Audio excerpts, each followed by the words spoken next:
for coming. What I suggest, if you're sitting far from the first floor, is that you move forward, because I would like to have some interaction during the presentation. I might actually pose some questions and wait for answers. Not expect it to be a 3-hour presentation. I decided more or less to limit myself to 1 hour. Today I have material for more, but I'm going to talk for 1 hour at most. And what I'm going to talk on started a few years ago. Actually, there is a published paper in Communication of the UTM on fraud and fraud reduction on auction sites. And the reason that I started to look at it, I started to bid on eBay and realized that there are some strange things that are happening there. And as a result, I discussed it with another colleague in a different university, and we decided to look on it and to collect data and to see what happens. So here is, I don't think I'll go over all those things, I'll go over a subset of them. Is fraud a major issue on auction sites? I'll show you some data and you can decide on your own. Trust definition and trust creation. Methods that are used by swindlers, and swindlers are very creative. They come out with more and more methods, they find goes by. Methods for generating credibility. How do you generate the image on the internet that you're a credible person? State of affair and empirical studies, this is where we collected data and what came out of the data. Phishing, I don't think I will have time to go over it. Examples of phishing, again, I don't think I will have time to go over it. Methods to reduce swindling, only if I look at the watch and have time to go over it. And then I'll discuss some open research issues. And if somebody is interested and wants to do some joint research or independent research on some of the subjects, it's fine with me. So the first issue is fraud a major issue on auction sites. And the best way to, or on the internet in general, the best way to illustrate is to show you some statistics. I'm collecting statistics of that issue probably from 2005 on.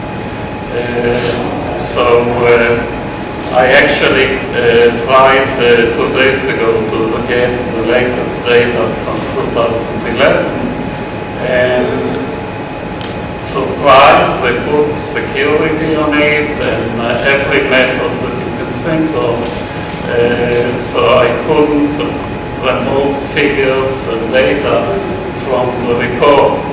But like I believe, human beings are very resourceful, and everything that you put to try and prevent them from doing something, they find a way to do it. So I found a way how to do it and to be able to present at least some of the data. These are yearly complaints received on the I63 website each year. And you can see year 2000, roughly 16,000, 17,000 complaints were received on fraud. Those are official, this is a website in the United States that collects information, self-reporting information on fraud. So then in 2001 it jumped up to 50,000, then it jumped up to 75,000. And if you notice, between 2004 and 2007, it stayed between roughly 200,000 and 210,000. And the people that are in charge of preventing fraud started to feel good because it stabilized. Up to that point, it was going up. But then, between 2008 and 2011, you see what happened. It jumped up again. And now it's around 300,000, 320,000. So, but the rate in which fraud goes up actually decelerated. And one of the main reasons, there are several reasons for it, but one is simply we have better methods to detect fraud. And the target audience, the people that were trying to fraud, to swindle, learned something. They learned it through TV, they learned it through courses, they learned it through newspapers, they learned it from the web. And the result is that they are more careful. And when they receive my message, oh, we are happy to tell you that the UN decided to give you an award of $50 million.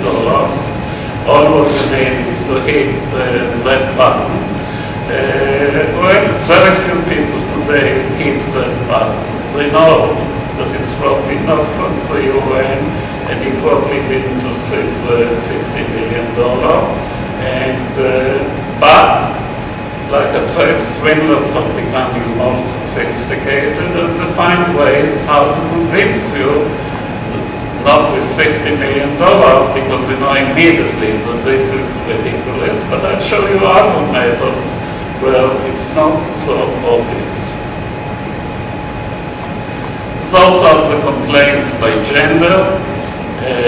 Those are romance type messages where somebody says, you know, I saw you crossing the street, or I met you yesterday and fell in love with you, and here is my picture, and please hit it, and we'll see if we have a match, and if you are foolish enough to hit it, that message knows how to collect your information, how to get into your system, how to penetrate many of the security mechanisms that you have, and do whatever they want to do, okay?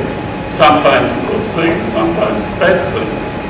But you can see that this is a significant amount of money, okay?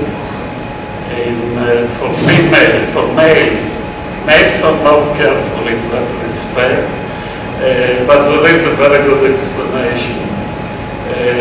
Male, probably until the age of 60, is still fertile. Women, when they reach the age of 35 to 45, this is their last chance. And so they're desperate in many cases, not always. And we hit the button, and clearly that button will generate some bad things for them. But you can see here that for females it's around $40 million in 2011, and for males it's around $10 million. Okay, different age groups. And you can see that they didn't bring it up. The big numbers for female are 50 to 59, and it's self-explanatory. It's the last chance phenomenon. Loan intimidation scheme, where people promise loans, and all what you need is to do the following things. Just fill up the form and give us your password, and we will just give us your credit card number, and we'll do the rest for you. And of course, not very good things come out of it. FBI or police impersonation. You receive a message that says, we have just detected the crime or something else, and we need your information to verify it and to make sure. And if you are foolish enough to provide the information, something that can happen. Top 10 complaint categories between 2005 and 2008, and you can see the auction fraud initially was the highest, but auctions became better, auction houses became better and better in monitoring and catching swindlers, and over time it went down. It actually continued to go down. Credit debit card, which was very small in 2005, you can see over time went up. Non-delivery of merchandise, where you buy something from a reputable company and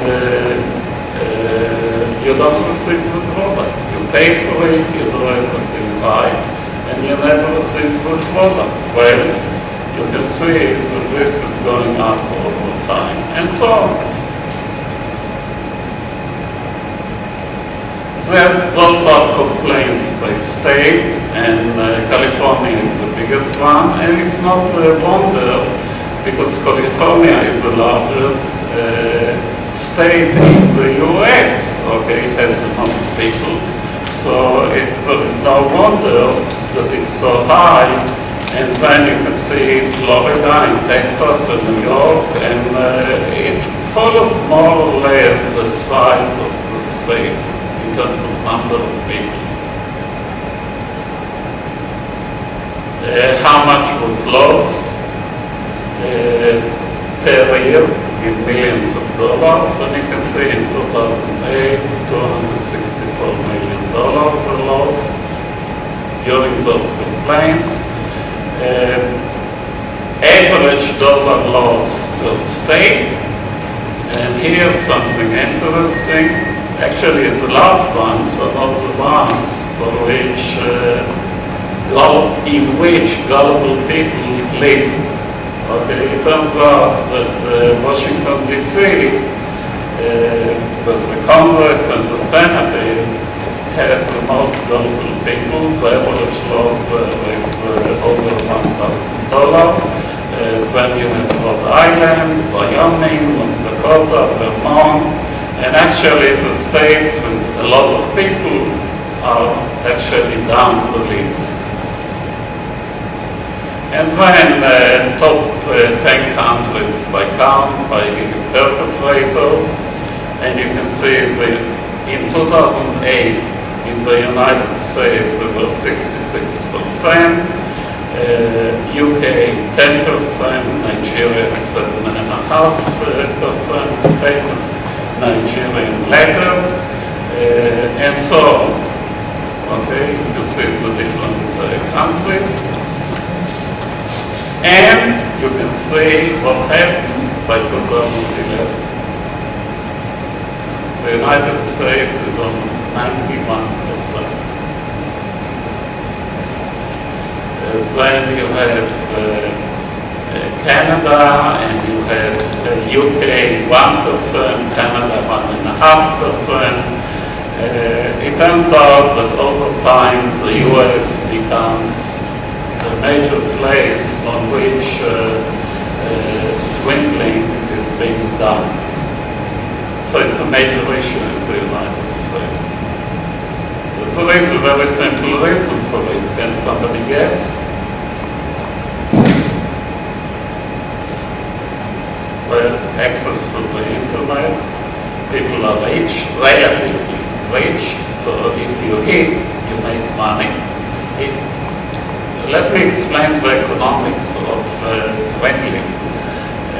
You have to spend resources in order, it might be time, it might be money that you spend in order to hit someone.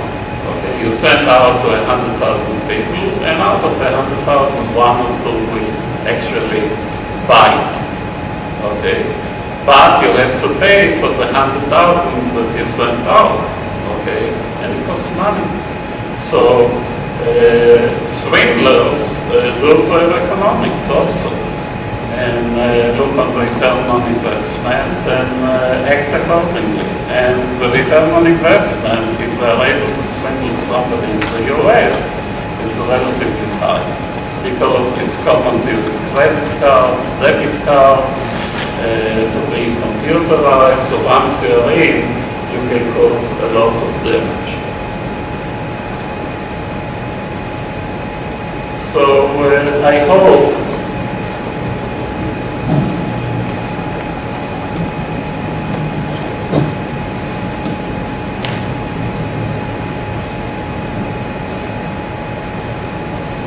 Thank you. Now you allow me to talk.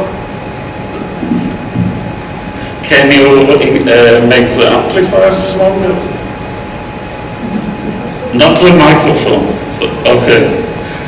I can hear my echo. So I hope I convince you that this is a real issue. Involves real money, and the amount of money over time goes up over time.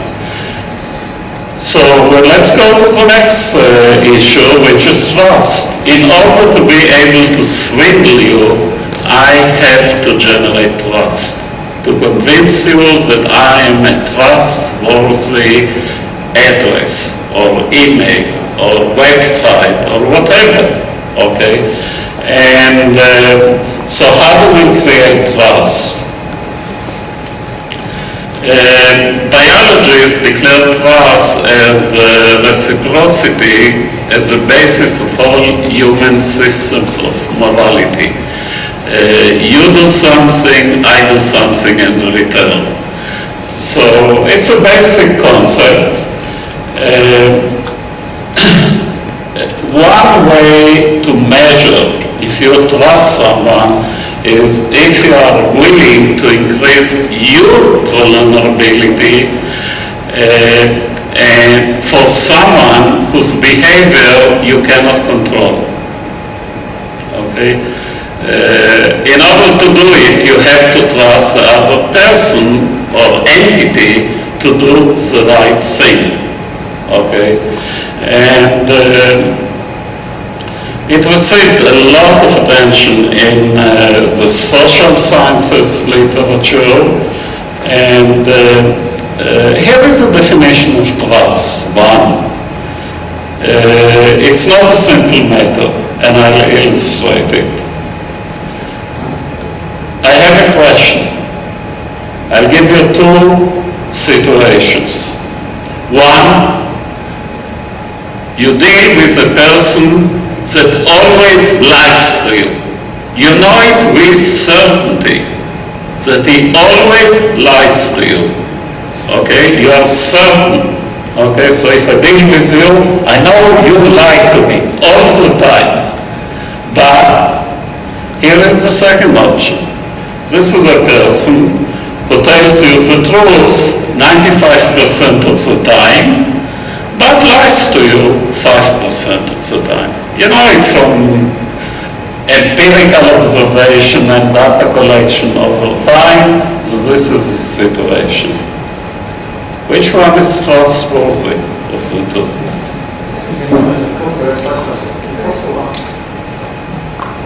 Okay, it's true. The first person is trustworthy. Why? I know with certainty what he is telling me.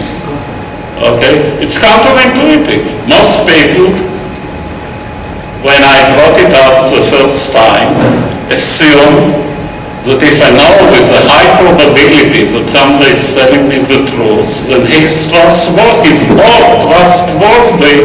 than the person who lies to me all the time.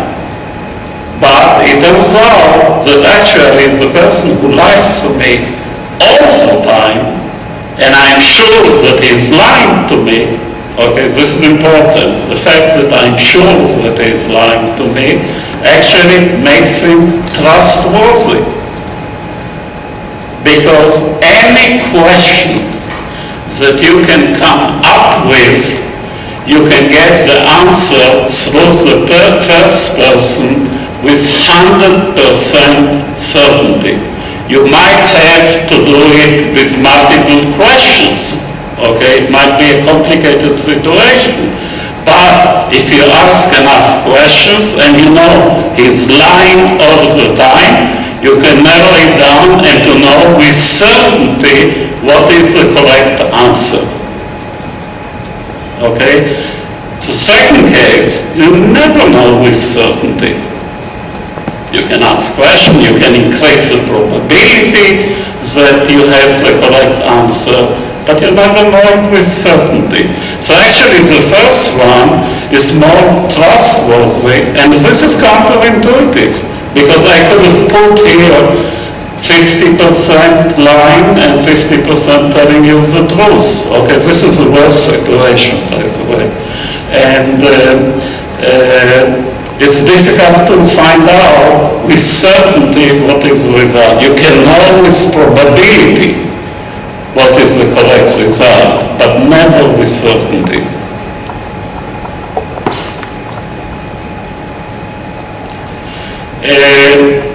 Trust appears in economics. It is important in the country level.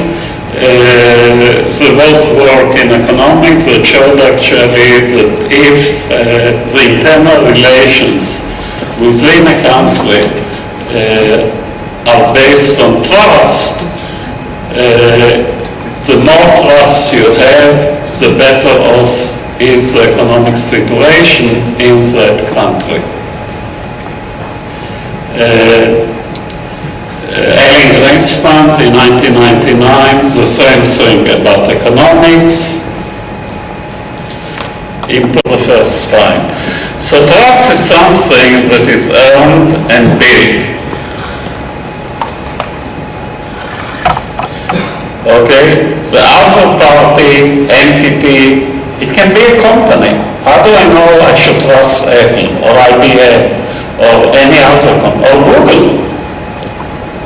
Okay, I know I don't trust Google anymore. You can imagine why. Because they were caught lying a number of times recently, and this is enough. Okay, I will not give them any more information or personal data because they lied a number of times. So it's a two-way mechanism. Personal interactions and impression help in trust building. For example, if I do repetitive business, I did it the first time, I was not swindled. I do it the second time, I do it the 10th time. Over time, I know that I can trust. Another rule that I use is always start small. Put at risk an amount or something that you don't mind losing. Okay, and see what happens. So I'll start small, I'll buy something that is worth only $5. Okay, something that I need, but I can buy it in the store, I can buy it online. And so I'll buy it online just to see how it works. And if it works fine and there is no problem, I might go to something which is $20 or $30. Or at some point I'll be willing to buy something $20,000. Okay, I bought a car through the internet. Okay, I saved probably $10,000 by doing it. And the only reason that I agreed to do it, okay, because I started small, I've seen that it's working, I'm not being swindled, went up, and finally jumped in and started to bid on, I bought a Lexus through the internet, and it cost me around $20,000, okay, and it would have cost me around $30,000 if I would have gone to a store and bought it, okay? So trust building history, past reputation, and the value of social capital. In many situations, I don't know the person. I don't know you, but I know him. And I trust him, and I trust his judgment. And he tells me that you are a good guy. Okay? So this is reputation effect through intermediaries. And this is something that has some value. Okay, a person that is trustworthy has some capital, economic capital, social capital. A person that people are not sure if it's trustworthy, and this is true for politicians, it's true in general, you treat him differently or her differently.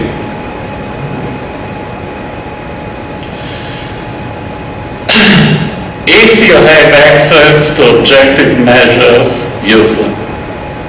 Okay?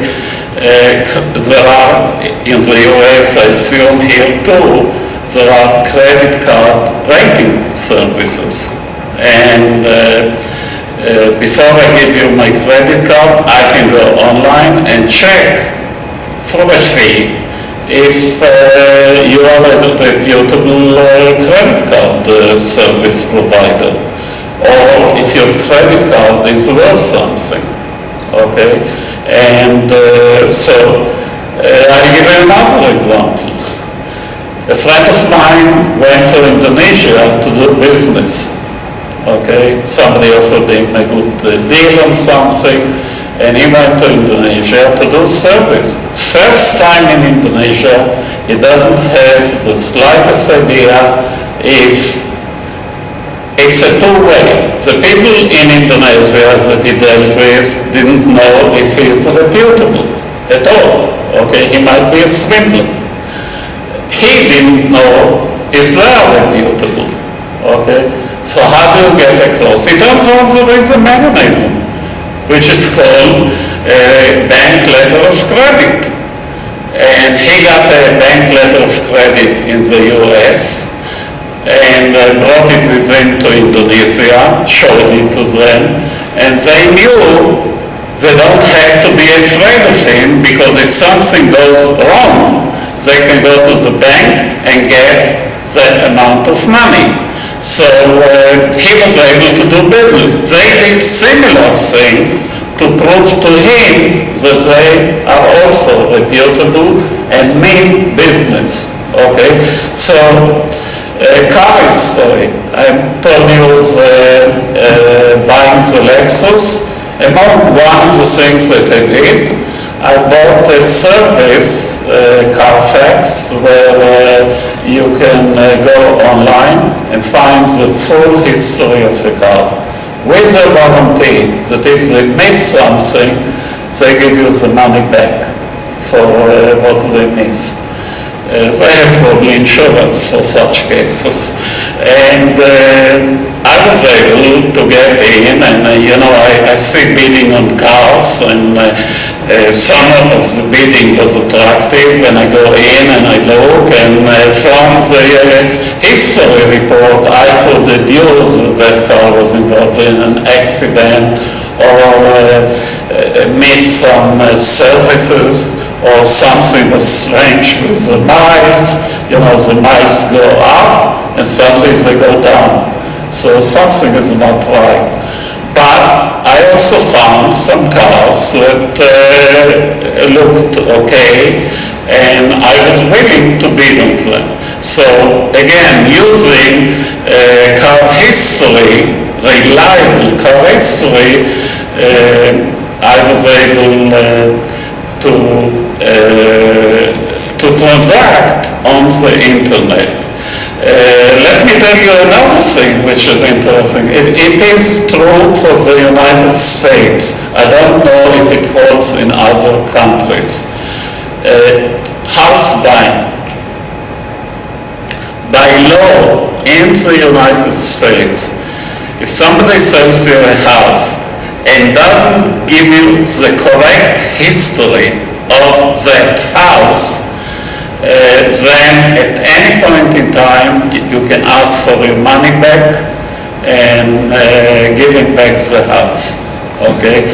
And to give you an example, if a house was underwater, okay, there was flood and the house, he has to tell you. Even if the house looks great, you know, he fixed it and you don't see anything, but he has to tell you. If he didn't tell you, you have the right to do it back. So mechanisms exist because if you don't have it, people will be hesitant to transact. Okay? You don't see the house, you have never been in it, it looks nice from the pictures.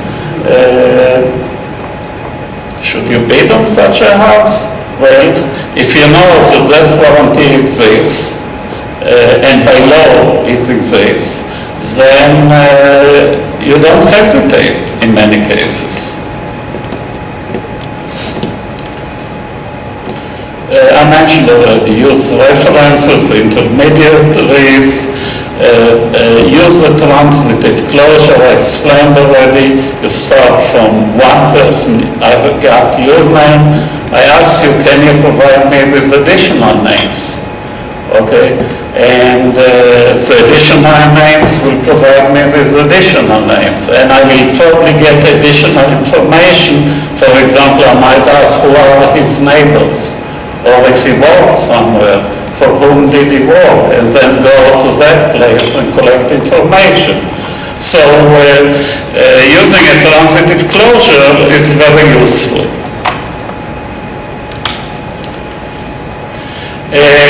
Another mechanism is to put the burden on the other party.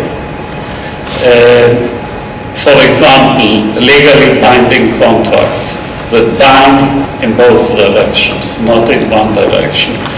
Payment after delivery. Okay. In big transactions, I will insist always that I pay after the delivery, never before.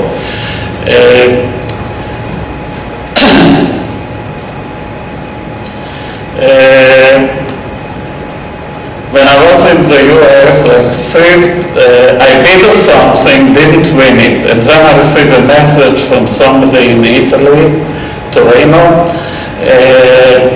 I am in Torino, I have the same product and I'm willing to sell it to you for even a lower price. Some came with the same price, but some even came with a lower price.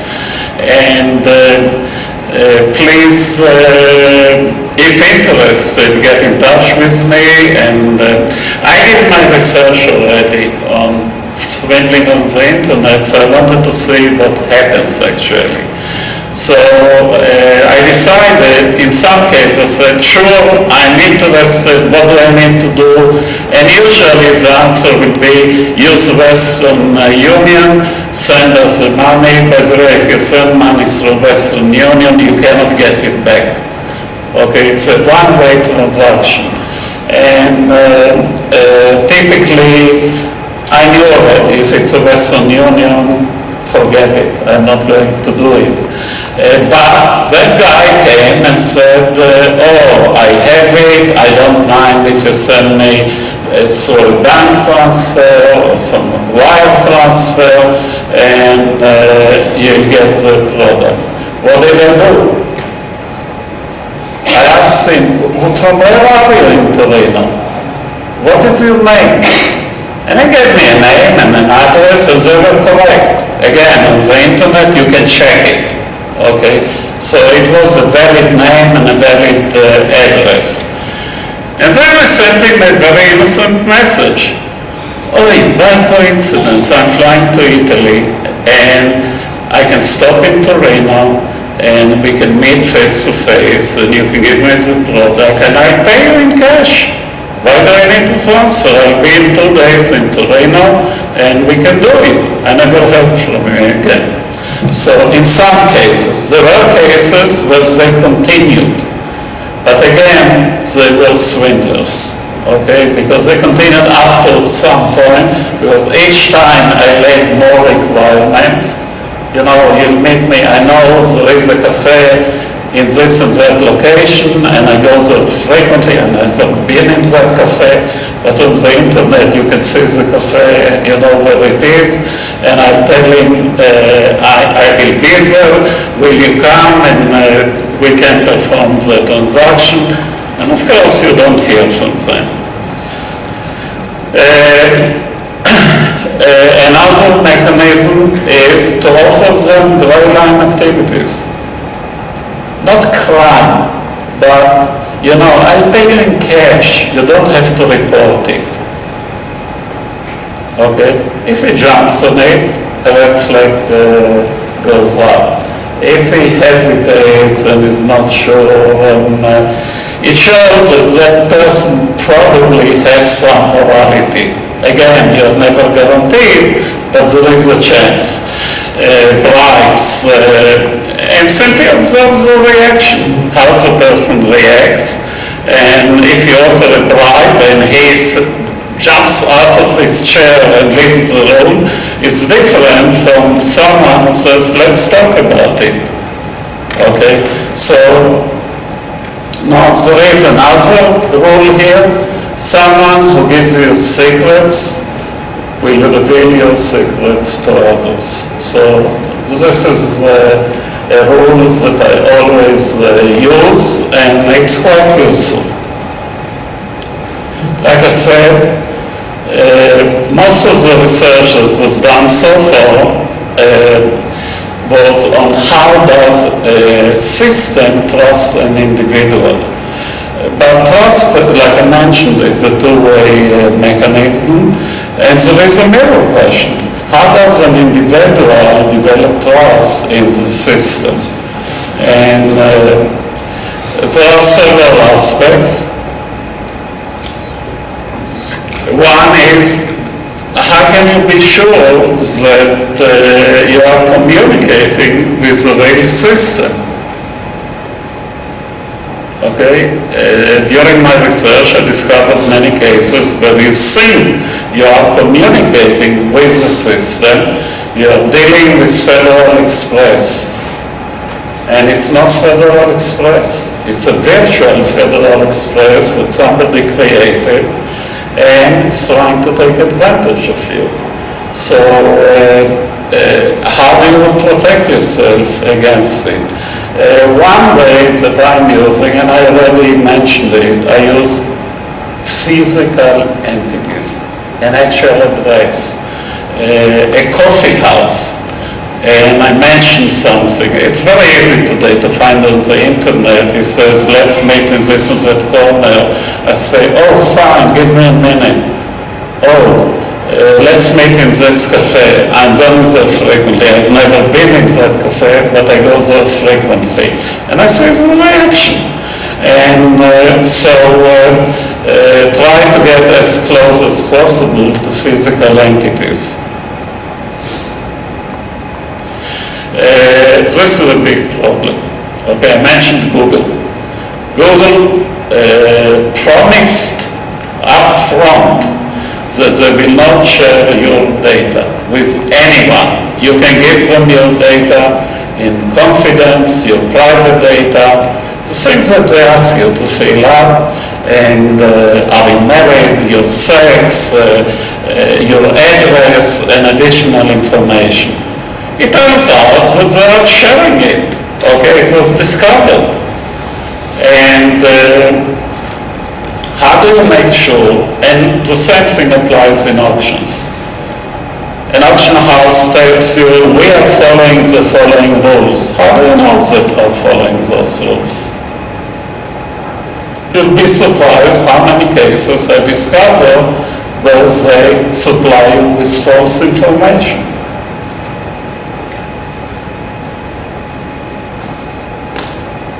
Okay, an auction house can make money by taking advantage of spread and telling you you didn't win and your next bidding jump is the next one.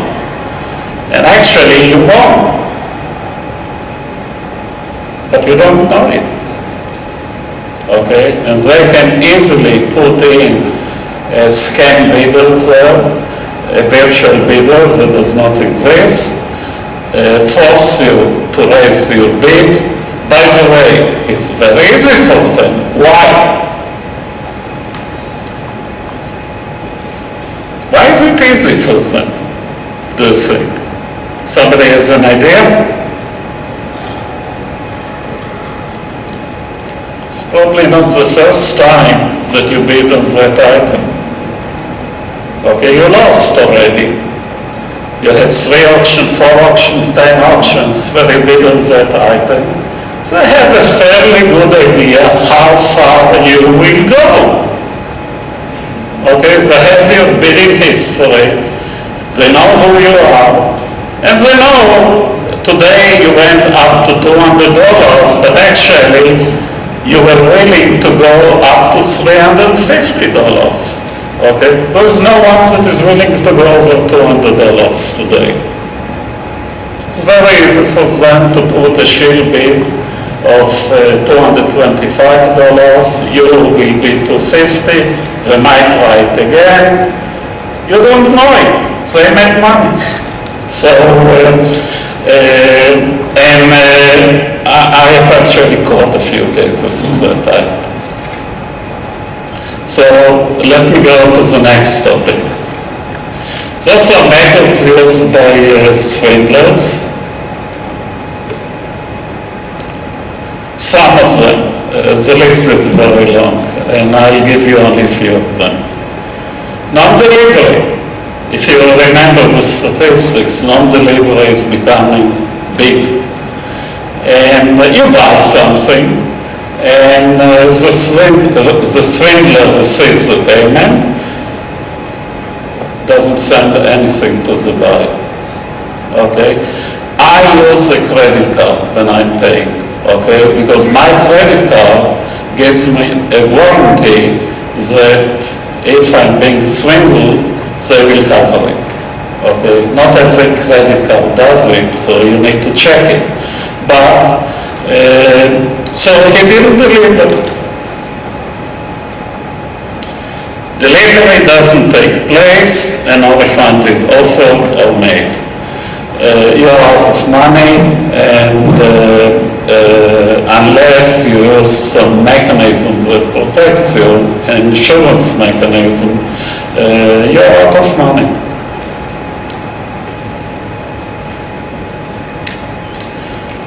This is an interesting scheme. Okay? It has several variants. And don't get ideas, please. But the scheme is the following. The delivery doesn't take place, and the seller offers you a refund. He will return the money to you. This is and he actually returns the money to you. This is a very interesting scheme. And I can tell you he makes money by doing it. So how does he do it? Well, you're happy. Okay, try to imagine that you paid for something, discover non-delivery, and the money comes back. Will you complain? Will you file a complaint? Probably not. I have better things to do in my life. So let's see what happens here. The seller offers to sell you an expensive item. This is usually on auction sites. To sell an expensive item worth a few $1,000s. Okay, when I did it and I followed it, it was flat panel TVs. Okay, LCD, plasma TVs. And they were expensive when I followed it. Today it might be a different item. He states in advance that the actual shipment will take place in 45 days. Okay, he has to collect the orders and bring it to the manufacturer, and you'll get your TV in 45 days. fine, I'm willing to pay, and he gives me a good deal. Shipment doesn't take place within that time frame. What happens next? Of course, I complain, send an email. He has a complaint box where I can write and say, you promised delivery, 45. By the way, I will not wait 45 days. How many days will I wait? Probably 50 or 60 days. Okay, he promised 45. He doesn't come after 45 days. Well, he's still shipping. Okay, so I'll wait probably a week before I actually contact him. So I contact him and ask him, why is the delay? And the typical answer is, there was huge demand for that item. And the manufacturer doesn't have capacity, but he promised me that you will get it in 2 weeks or 3 weeks or in 1 month. Okay? And by the way, if you are not happy, I'm willing to refund you now. What will you do? Well, most people say, well, I waited already 50 days. What is 20 or 25 more days? I'll wait. Okay? So they wait. Some might ask for a full refund, but most people will wait. They waited so long. What was 20 more days?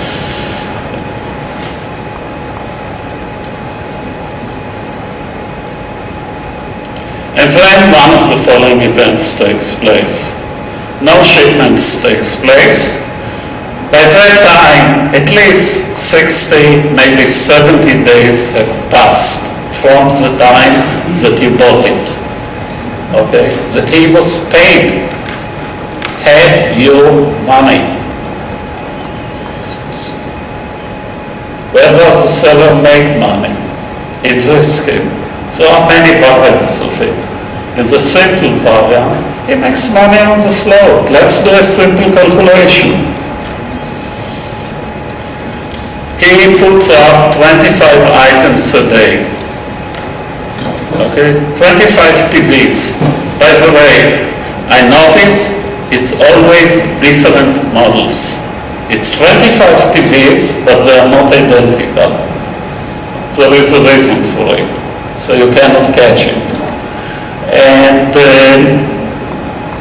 average final price is around $2,000. This was the price then. Today he might put iPods or something else to generate a similar reaction. How much cash is available to him? $2,000 times 25 a day times 60 days. On average, he has each day $3 million invested or going to be invested. Okay? Now think a minute if you have $3 million to invest. You can get today maybe not 4%, 3% guaranteed. Okay, no risk. Okay, but I'm using the 4%. This was the number 2 or 3 years ago. It's safe. You get $120,000 a year. What did you do for it?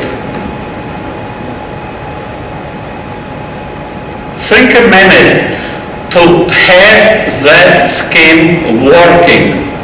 What do you need? A program. That's all. You didn't do a thing. The program knows to list the items on the auction site. Okay? The program knows how to handle your money.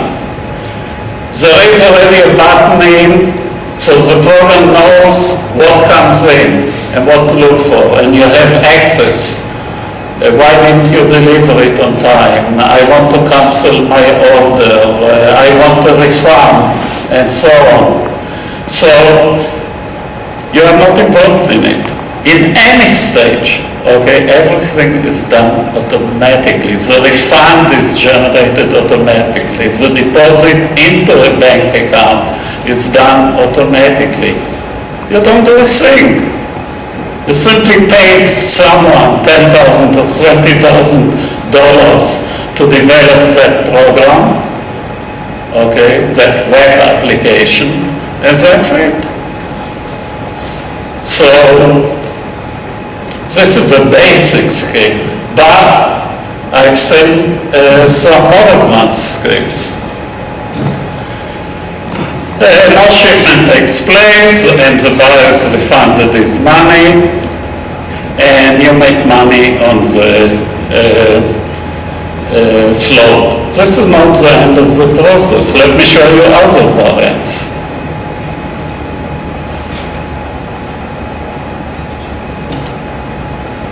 Shipment takes place. It happened to me. Okay, I ordered something. I ordered actually a laptop that had a mobile Pentium in it, a mobile type processor, a given speed. It was around 2 gigahertz, and I wait, and after 65, 70 days, finally I get my laptop. I was suspicious, I actually checked, opened it, and discovered, oh, and by the way, he said to me, you know what, I'll send you a better model, 2.4 gigahertz instead of 2. Okay, since you waited so much, I'll do it. And I open it, and of course there is a 2.4 gigahertz Pentium in it. But it's a regular Pentium. It's not a mobile Pentium. A difference of between $100 and $200 at that point in time. Okay? Most people don't pay attention to it. Okay? He tells them something. He sells them a computer that is better, a laptop that is better than what they wanted initially. They are happy.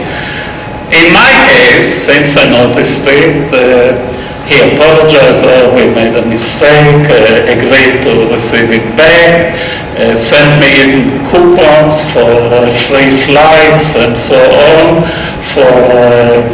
because I can understand it. He didn't want me to go on the website and tell the story. Okay, he had a business.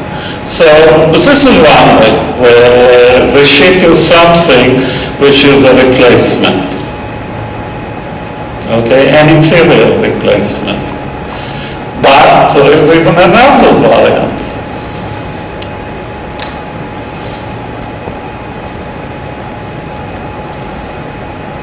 Shipment actually takes place of the promised product. Surprise! After 70 days, 75 days, I get the product that was promised to me. Okay, no substitution, nothing. Except one thing. If you check, and this happens as they know exactly what periods of the year. You know, the 2 months before Christmas, it happens in the US. In Europe, there are other periods when it happens. I'm sure in Malaysia, there are periods when it happens, or in Japan. Prices go down, okay, and you can predict it. You know exactly it will go down 3% to 6% per month. Well, what did you do? You bought something for $2,000, you gave him the $2,000. That product went down in price 4% over 2 months. You do the calculation. Okay, $160. He made $160 and he ships it to you. And by the way, this is not the only variant. I've noticed another variant.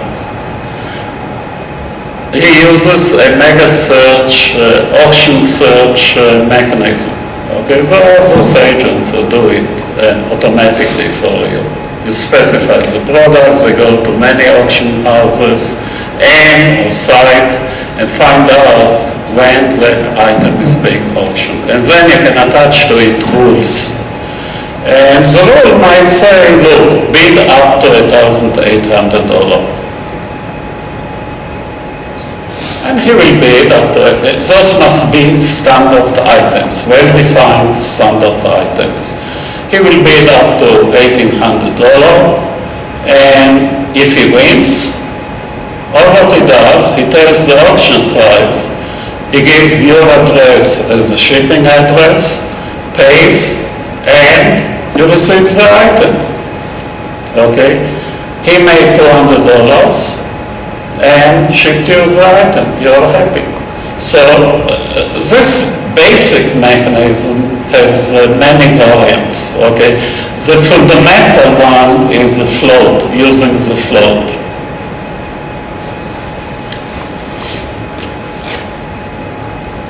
Happened to me once.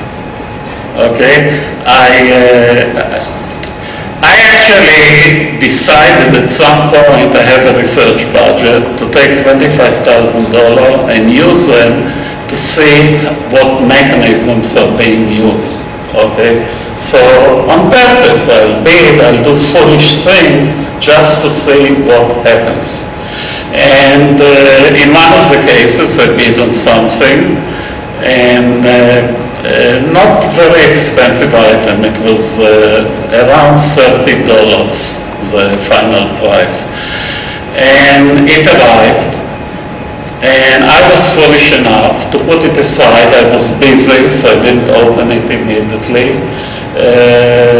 A month later, I needed it, so I opened it, and it turned out it was damaged. Okay, a damaged item that was sent to me. I didn't bother even to write back and to do something, but things that I've seen are somebody receives a package and it has in it sand or rocks. Okay, this is not what you ordered, but this is why. Why sand and rocks? So know exactly what is the weight of the package. So they put enough sand in it so it will have the correct weight. And if you are foolish enough not to open it immediately, then this is what you get. Rocks or sand. Partial segments, substitute items, different things of that sort are happening. Damage, not functional. I received one that was completely damaged. Here is another one. Shipment of stolen wood.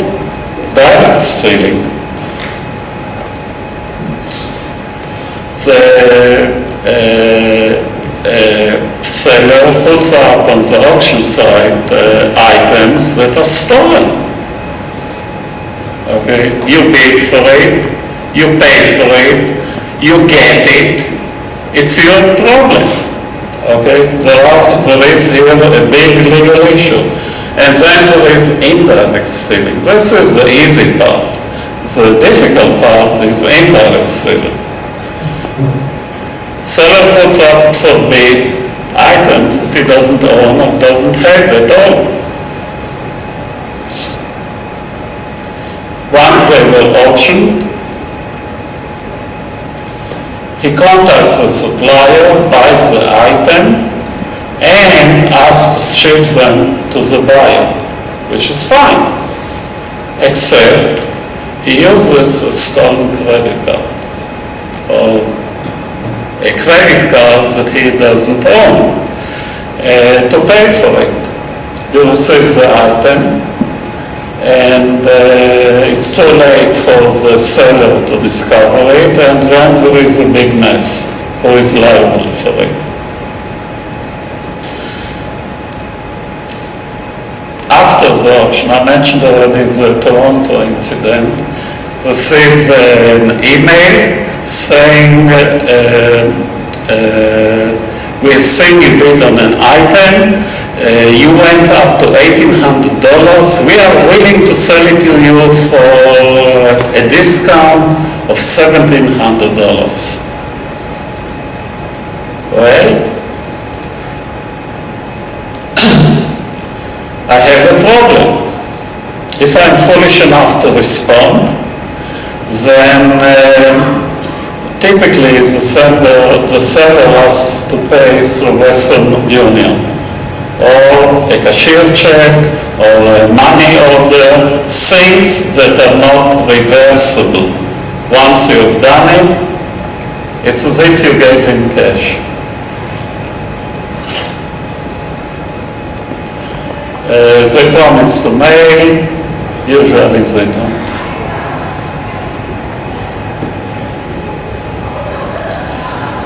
Different variants, I don't have time. Let me mention only one of them that I found interesting. I mentioned to you a virtual Federal Express. Okay? And I am sure that I'm dealing with Federal Express because everything, it looks like the Federal Express site. No wonder, they copied it. Okay, it's very easy to copy. So they copied it, and then they made one small change. I think that I'm dealing with www.abcd.com. How many of you pay attention where instead of com appears org? How many of you pay attention where instead of the dot here, there is a comma? Okay? And today they're even more sophisticated. They have it correctly. You hit it, and an IP address is changed automatically. So there are mechanisms to do it too.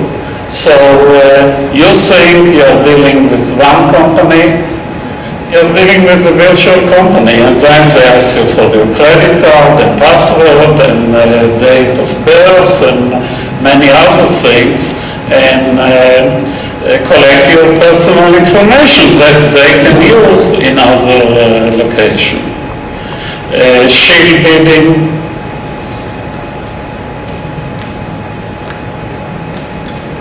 And this is I mentioned it already, the quick back method. And it's the following thing. This is an interesting one. The seller lists hundreds of very expensive items open for bidding. Okay, hundreds of them. They are not identical. Each one is different. Okay, they belong to the same class. There might be TVs, but it's a different manufacturing, it's a different model, it's a different screen size. 200 of them, 300 of them, 500 of them. All of them start at the same time, more or less, and all have the same termination time. So the finish at the same time, all of them. The termination time is always a few minutes before 24 hours. Okay, so if I do it now, it's 20 minutes to 12. It will be 30 minutes to 12 exactly tomorrow, when all the auctions on those items terminate. When I discovered it, one of the first questions that I asked myself, why is it 24 hours?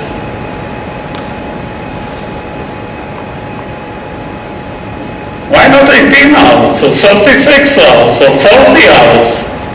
Why do they insist on a few minutes before 24 hours? Somebody can guess?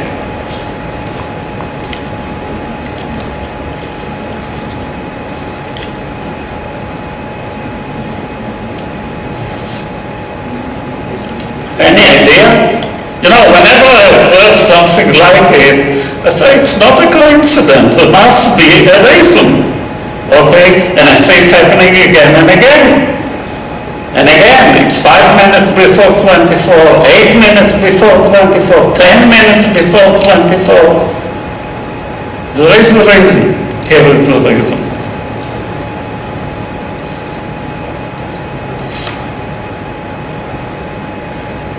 The auction houses, if you complain about something, they have it exactly a 24-hour minimal response time.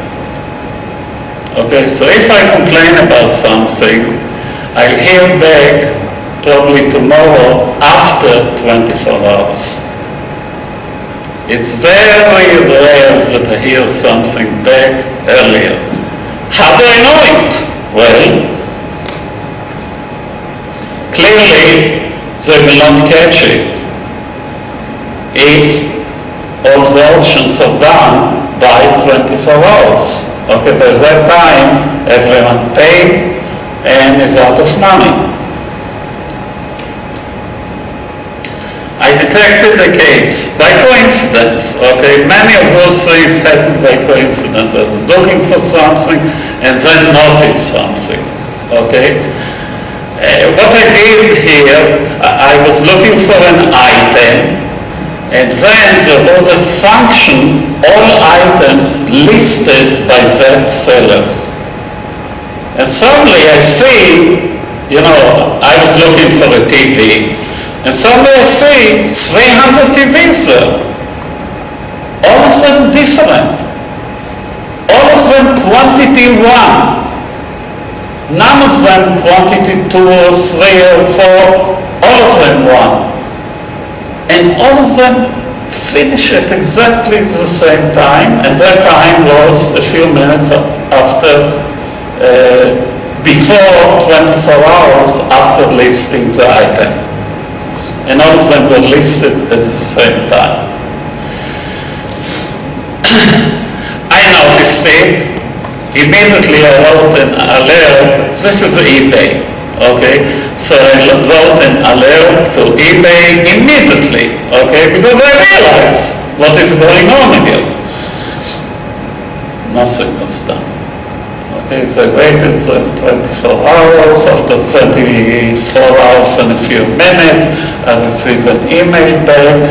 Thank you for submitting it, and we will investigate it. By the time they investigated, it was too late. In another case that happened a week or two later, I put in the subject stars, urgent, critical, and they actually acted. They removed all the items immediately, removed the seller, and okay. But you look on it, and this is someone that makes $500,000 within 24 hours. Okay, he doesn't do it every day, but you don't need to do it every day. It's enough you do it once a month. You can live well with $500,000 a month. So, this is one example. 160 items listed plus TVs. The typical bid was, and they listed, you know, the huge TVs that take out the whole wall. So the prices were $2,000 up to $8,000 per listing, depending on the model. You do the calculation. The swindle, depending on the mix, was $400,000 to $700,000 in 24 hours. And something else I noticed. He had an excellent, outstanding reputation. You know, there is I pay attention to those things, and I'm sure everyone bids does it. So I looked on the reputation index. It was extremely high. Okay, and I looked on the feedback, and the feedback was excellent. Okay, in some cases, he shipped me the item before I paid for it. Okay, you cannot ask for better.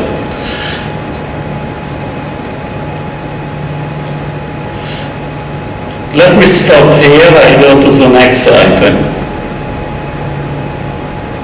Like I said, I can spend the whole lecture time just on this thing.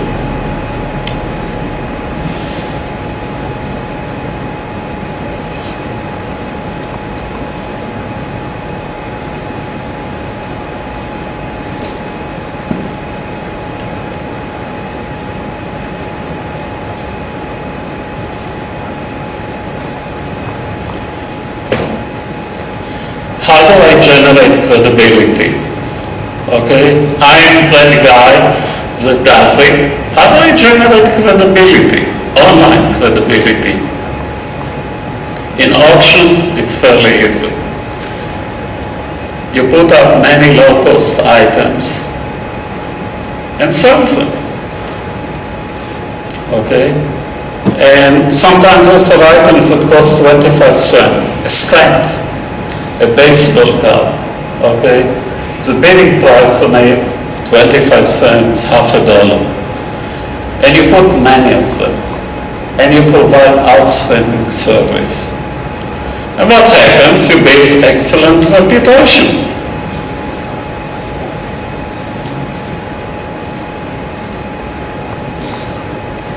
Once you have established yourself as somebody with an excellent reputation, and by the way, you don't go for the kill immediately. You wait a few months. Why? Because if you look on eBay and a few other auction sites, the major ones, there is a limit to how far you can go back and actually see the individual items.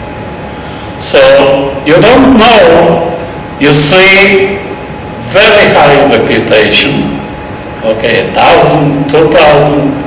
The feedback is outstanding, okay, no one complained. You assume you are dealing with a reputable guy.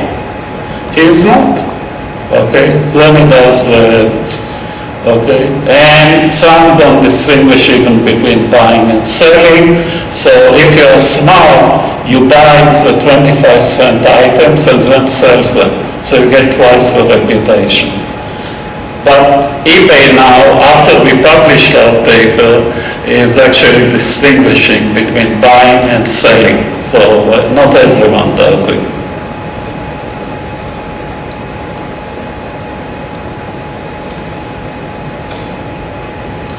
Here is an example. Okay. The feedback looks great. Okay, you look on that line here. 100 positives, 114 positive in the last 6 months. Past 12 months, 114. It looks good. Okay. And to the innocent buyer, he might decide to buy. Okay. And you can even look at the individual items.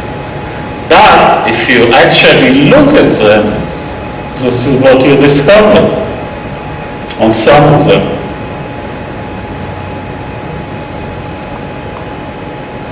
A baseball card, this is what was sold. The waiting bid was 50 cents. And I can guarantee you that he shipped the item even before he was paid for it. Okay? Because his objective is not to make money on the item, is to build a reputation. So, and when you look at the feedback, you'll see it from time to time, somebody actually commenting and saying, He shipped it to me before I actually paid for it, okay? Look what a great guy is. Well, that great guy is a swindler. So let me go to the next item.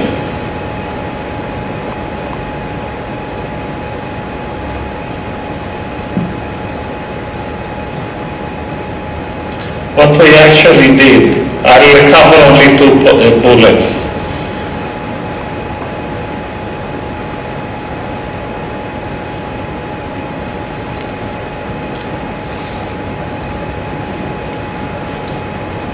Auction sites publicize, when you look on the auction sites, they claim they have 10 fraudulent transactions out of 10,000. Some of them will publicize 20, okay, but this is a range. 1 out of 1,000, 2 out of 1,000, okay. So if you look on it, it looks as a trustable site. Okay, and from just looking on it and participating, I realized that something is wrong. For one reason or another, when I do the auction, the bidding, I'm swindled in a higher percentage. So at some point I asked myself, am I unlucky? Am I special? And they know that they can swindle me, or maybe the data that the auction houses provide is incorrect. And this is why we did the study. We were surprised to find out that no independent research was done to test and verify that claim. So, okay, I said already, many suspicious bids and result, and what is the extracurricular activity after the bid. So where you receive those strange emails and they know a lot about you and offer you special deals.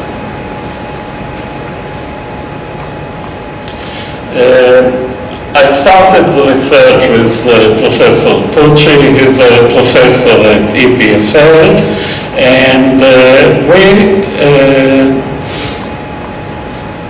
use the following model.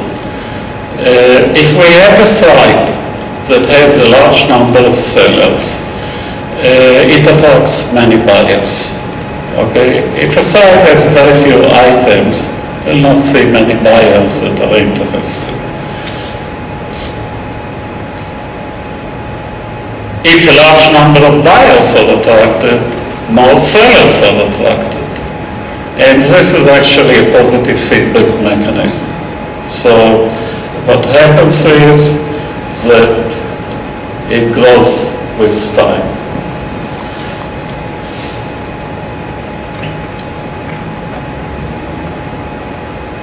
Okay, there is a positive feedback effect. What we did, we started a joint survey, designed an online auctioneer, and sent it to 1,298 recent winners on an auction site. You cannot do it today, okay? Because after we published what we have observed, eBay changed the system. You cannot know the full name, okay, or the characteristic of the person that is bidding or selling. You don't have that information anymore. If you notice, in the past you could have said Gavish. Today there is no Gavish. There is G, star, star, star, star. They can put as many star and then an H at the end. Okay? And I can be one person in one auction and a different person in a different auction. My day will be completely different. So this was probably the last opportunity to do an objective study of that type. We tried actually afterwards to work with eBay to get from them the data. They were very cooperative. They gave us all meaningless data. They were happy to provide it, but the minute we asked for things that are meaningful, we couldn't get it. So, as for their experience, had a questionnaire, roughly 10% responded, which is typical to online surveys of the type. And we realized actually we did a preliminary study on a smaller set, and that actually we might overestimate or underestimate, because we have here two conflicting things that takes place.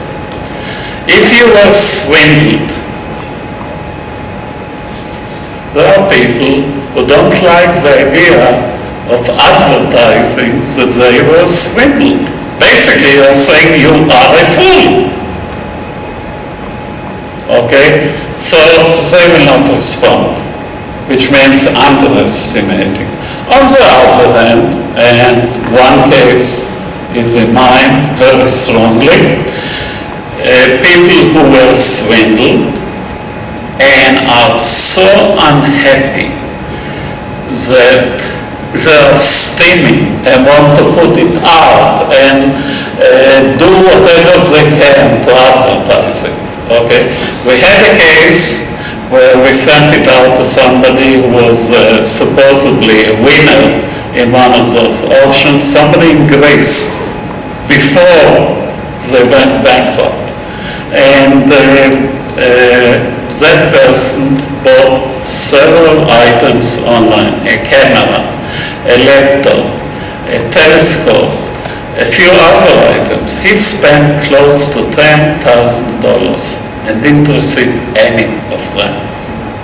Okay? And he was so upset and happy that somebody contacted him and was willing to do something about it.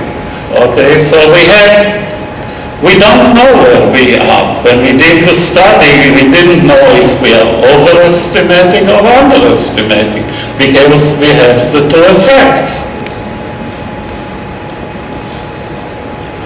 This is what came out, okay? And we were careful.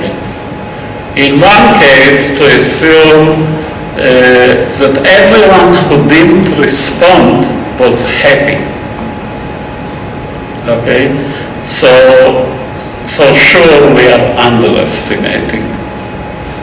But we didn't mind, because we wanted to see if it's 1 out of 1,000 or it's something else.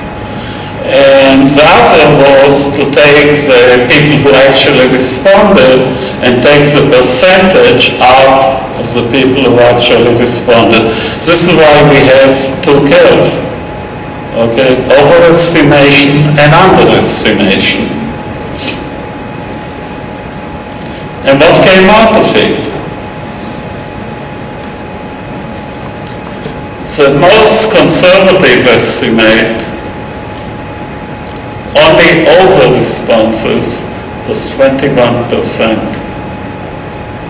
Okay, it's not 1 out of 1,000. Most conservative one was 2%. Again, much higher than 1 out of 1,000, or 2 out of 1,000.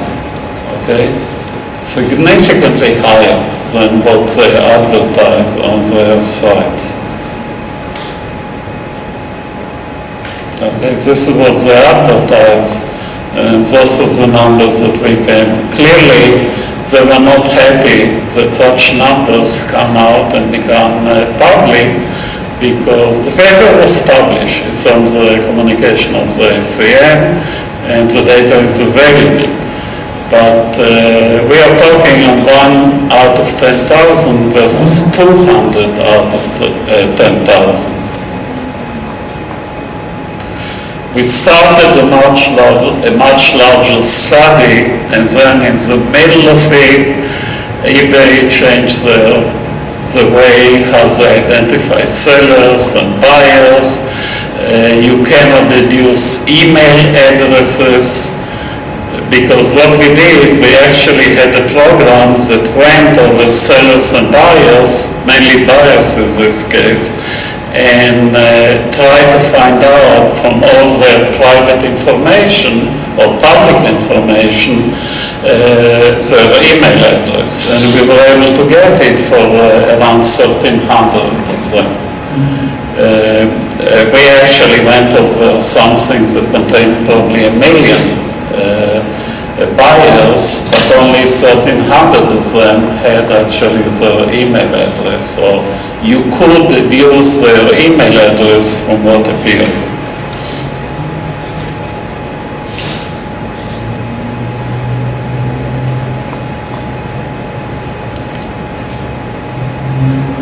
And here are some ideas for future research. There is a question, what is a premium to reputation? If somebody has a positive reputation, is there a premium for it? If somebody has a negative reputation, is there a cost to it? And we can actually measure it on auction sites if we can get the data. Are there differences in fraud rates based on the item that is put out for auction? Okay.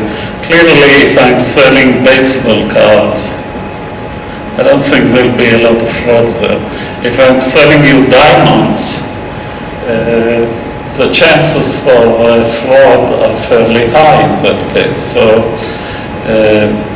So there is the issue of well-defined items versus unique items. A painting is a unique item. Okay. Even if you take the same painter again, or the same artist again, a second paint will not be the same as the first one. So there is a question of well-defined versus unique items, controversial versus traditional items. Does the locations, the cities, the regions, the country have an effect? Shortage and fads. Okay, there is a famous case of the patch doll where there was a tremendous shortage in those dolls, and people were willing to pay during Christmas for a doll that you could have bought for $10.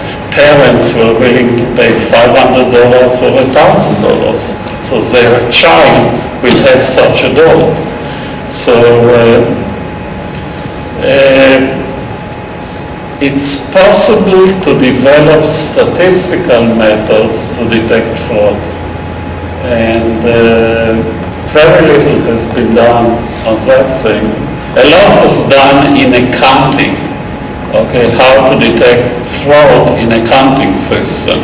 But in auctions on the internet, it's possible to use statistical methods in order to detect and raise suspicion of fraud.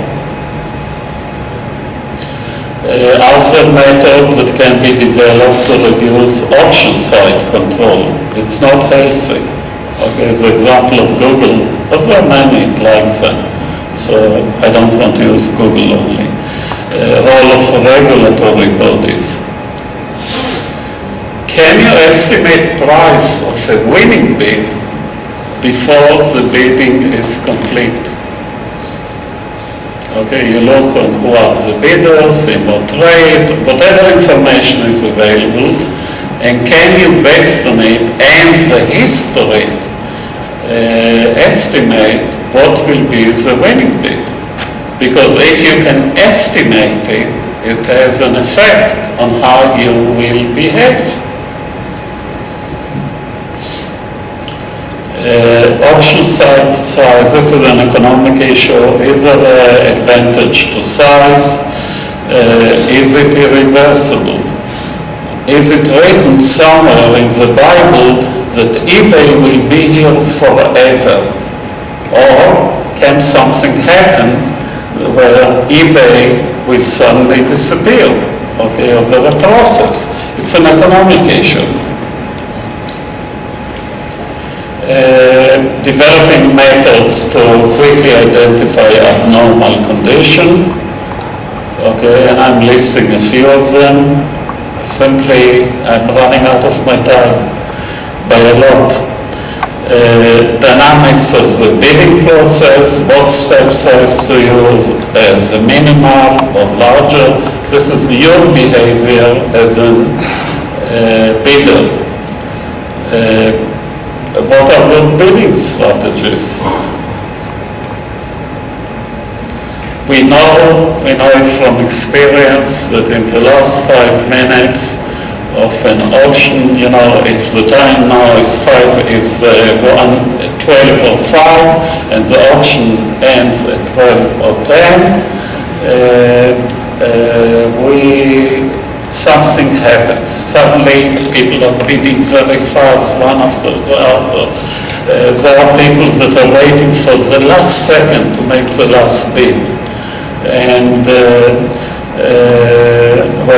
does it make sense? And what makes sense in the last 5 minutes?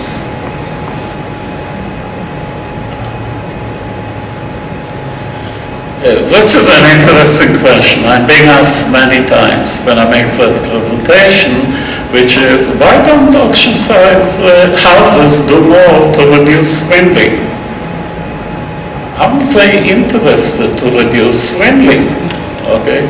They advertise that there is no swindling, we shouldn't worry about it, but if our study was correct, the empirical study was correct, what they advertise is probably not the truth. So why don't they do something about it? And the answer is actually simple. There is a legal liability issue. If they say, here is an auction, and we are not liable, okay, we don't do a thing. We just guarantee that we follow the rules, we tell you what the rules are, you cannot sue them. Well, you can try, you'll probably lose. Okay, because they didn't promise you that the auction is fair and without swindlers and without many of the things that I mentioned. Can they be sued if they move a seller by mistake? I claim that you are a swindler. I sent a message to eBay. eBay comes back and removes you. And you claim, I'm not a swindler, and I will sue you for it. And they can be sued for doing it. Okay? So the two types of mistakes are not identical in terms of cost to the auction house. There is a big asymmetry issue in terms of power and economics between sellers and buyers in any auction. And it comes from the following observation. If no sellers exist on an auction site, that auction site does not exist. It doesn't have items to list and to sell. But if items are there, buyers will come. If I'm an auction site, to whom do I pay attention? To the sellers or to the buyers? I know if sellers are not there, I'm doomed. I don't have a business. But I know if I have sellers, okay, the buyers will come. Some buyers will come. So I'll treat sellers differently than I'm treating bidders. And this is a problem that I don't know how to solve because it's a fundamental problem. Okay? Can you develop something where the power can be shared, the economic power can be shared, and for the system to be more fair to both sides? Okay? let me stop here.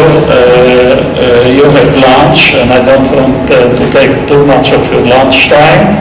If you have a few questions, I'm willing to answer them. Yes? Please raise your voice. So yes, I'm Hamdan, as you can know, the computer science with my PhD. And first of all, I'd like to thank you for this magnificent speech. And I have another question on this. For the fraud or this kind of things, is there any collaboration between the countries to provide a cyber law to protect the privacy of the people? For example, near Google, is there any cyber law, especially in this globalization and these kind of things? Is it playing a real role these days? And the cyber law, where is the cyber law in this fraud and these kind of things?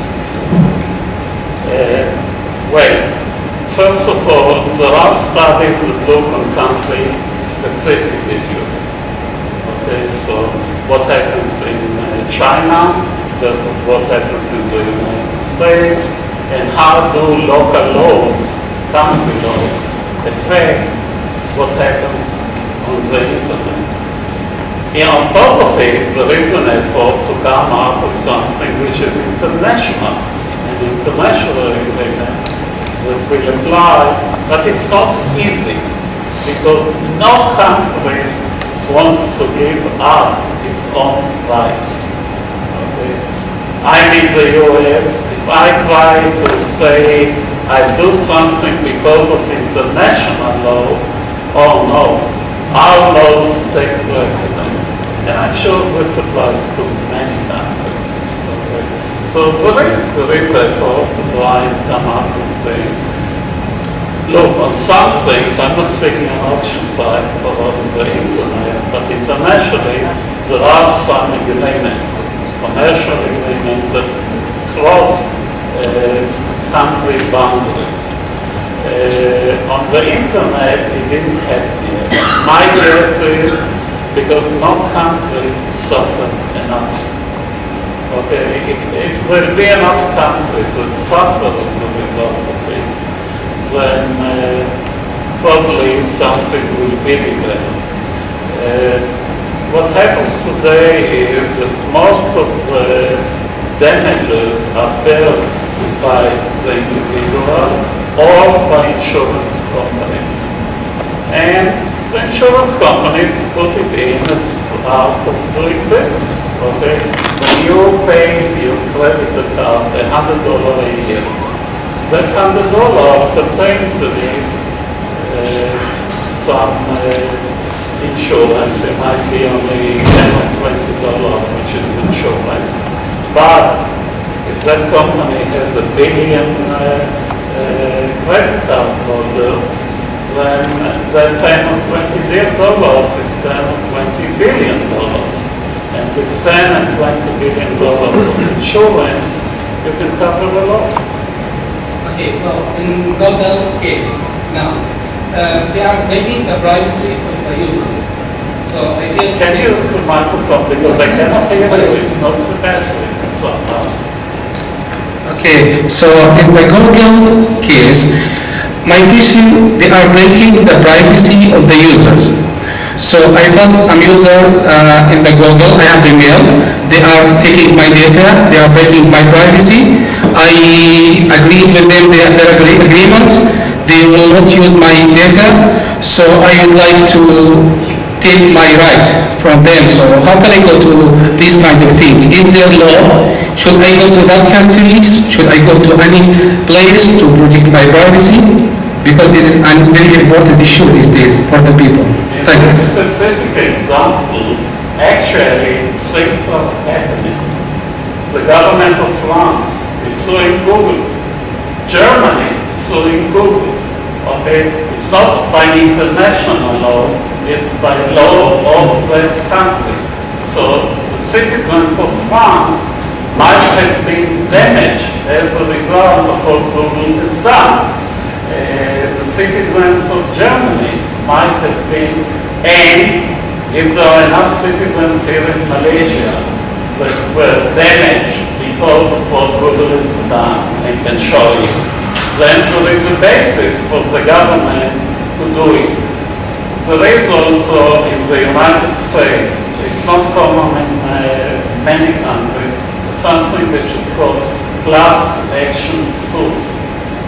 A class action suit is a situation where the damage to each individual is fairly small. Okay, so they breach your privacy, but you calculate what is the value of breaching your privacy. In that case, it's only $10, so it's not a lot of money. You will not open a lawsuit for anything, all what you can get back is $10. But there is a concept of class action, where there is a lawyer or a group of lawyers that get together and sue Google for everyone in the United States that has that problem. Okay? It might be only 50 million, but 50 million times $10 is $500 million. So they are happy to do it. Okay? Actually, they are going out of their way to do it. Class action suit. But you as an individual are gaining very little. The only thing that happens is that Google stops doing it. Okay, because for them, $500 million is real money. Why do the lawyers agree to do it? Because they get 25%, for example, of what happens in the court. Okay, usually it's a settlement. It doesn't go to court. Okay, the settlement is a few $100 million, and they get a quarter of it. Okay, so they are happy to do it.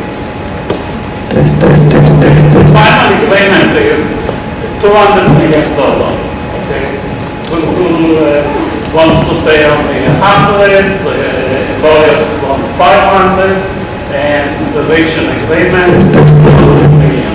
So they are so happy. $50 million is real money for them. Google is happy, they didn't pay the 500 million.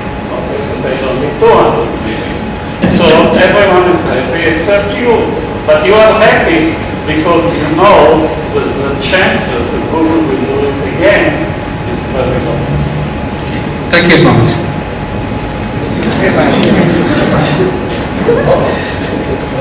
Thank you. Yes. You don't care about your lunchtime. It's okay. Good afternoon, Prof. My name is Gafar Yusuf from UTM, Faculty of Human Resource Management and Human Resource. Thank you very much for the time and for the beautiful lecture. Please, this question, we do expect it's not to intimidate or to do anything, but just to get clear about what you said. I want to pick you up on the first question, the starting of your presentation when you're talking about trust. That about trust, yes. Yeah. You said if somebody is constantly telling you lies, and maybe 100% telling lies, and somebody is 95 at the truth of this. Now let me bring you to this. In Africa, in some developing countries, where you have some leaders that are constantly, I don't want to mention the country, that are constantly saying the wrong thing, doesn't care about human beings, and then doesn't know the importance of trust. Then we have in advanced country where the leaders or the leader is always constant. It's not really constant, it's about 95% trustworthy. Who do I trust them?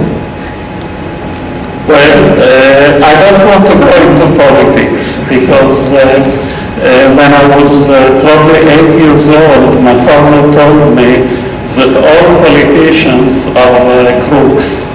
So, and it took me almost 10 years to realize, I was surprised when he told me, but it took me almost 12 years to realize how correct he was. Okay, when I got involved in politics. Okay, and I've seen all the people around me are crooks, and if I want to continue in politics, okay, I was a young, bright person. If I want to continue in politics, I have to become a crook too. And I decided By the way, not because they are bottom crooks. It's because in politics you have to do compromises. Okay? And if I want someone to support what I want to do, I have to support what he wants to do. And I might not like what he wants to do. So it's a fundamental issue, okay? And the only way that political systems will work is through compromises, okay? It's not that the people are bad. I'm not attaching good or bad value judgment to it. But this is how the system works, okay? It doesn't matter which country, unless you are a dictator. If you are a dictator, you don't need to compromise. Thank you, Prof.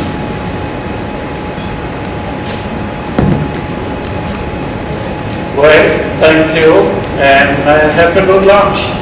And you have my email address. You have my email address. If you have more questions, comments, or you want to get involved in research on some of the things that I mentioned here, please feel free to contact and to discuss it. Thank you.